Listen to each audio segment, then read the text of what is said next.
Well, bright lights, deceased relatives, higher beings. These are all things reported by people who have had near-death experiences. It's a well-documented phenomenon that is a source of ongoing debate everywhere. Are these experiences proof of the afterlife, or is it something else? Fox 25's Ted Daniel investigates. In the course of daily life, there is little time to dwell on death, the moment we take our final breath. I went into Newton Wellesley Hospital, code blue, no pulse, no heartbeat, no nothing. Laura Garrity of Attleboro has a unique perspective on dying. More than a year ago, she suffered a massive heart attack at work that left her in cardiac arrest for 57 minutes. No pulse, no oxygen, no blood flow. She was given CPR and shocked with a defibrillator 21 times. Well, it's hard to forget Laura, because she's a special individual, number one. Mass General Cardiologist Dr. Ken Rosenfield says Laura's heart attack was triggered by a blocked LAD, the artery that supplies blood to the largest and most important muscle of the heart. He says everyone who treated her simply refused to give up. Suddenly she came back again, and it was almost like somebody is watching from above. You have to believe that she had a mission here on this earth to carry out. Laura's story, remarkable. But what may be even more amazing is this.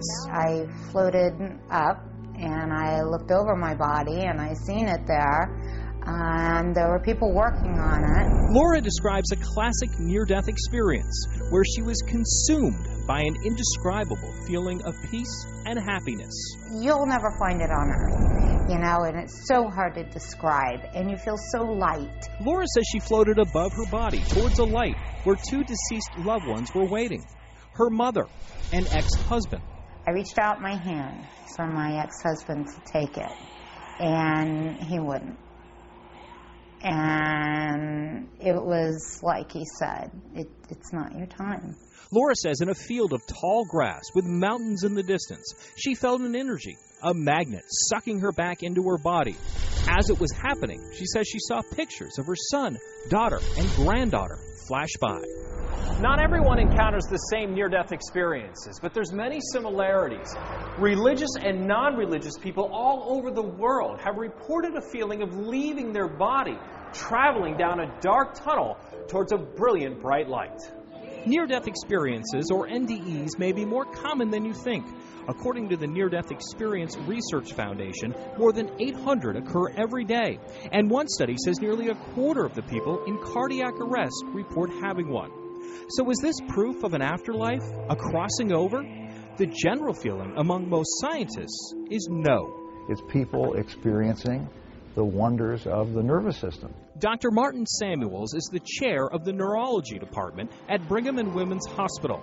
He believes the experiences are triggered by blood loss to parts of the brain that affect memory, time, and perception. The sensations do occur, but Samuels believes only in the mind.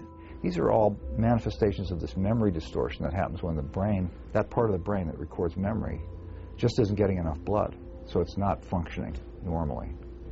So I think that's why they tend to be fairly stereotyped, these events.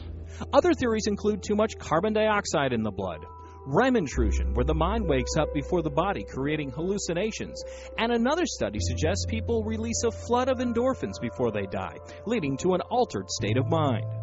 Are you scared of dying again? No. I'm going to a very beautiful place. Laura Garrity doesn't accept any earthly explanation for what happened to her. She believes she got a glimpse of what's on the other side, what she describes as a new life after death. I'm Ted Daniel, Fox 25 News. Interesting. Sure is. Now that Laura says she's been given a second chance. Yeah, she says she spends a lot of her free time talking to people about the importance of defibrillators and CPR.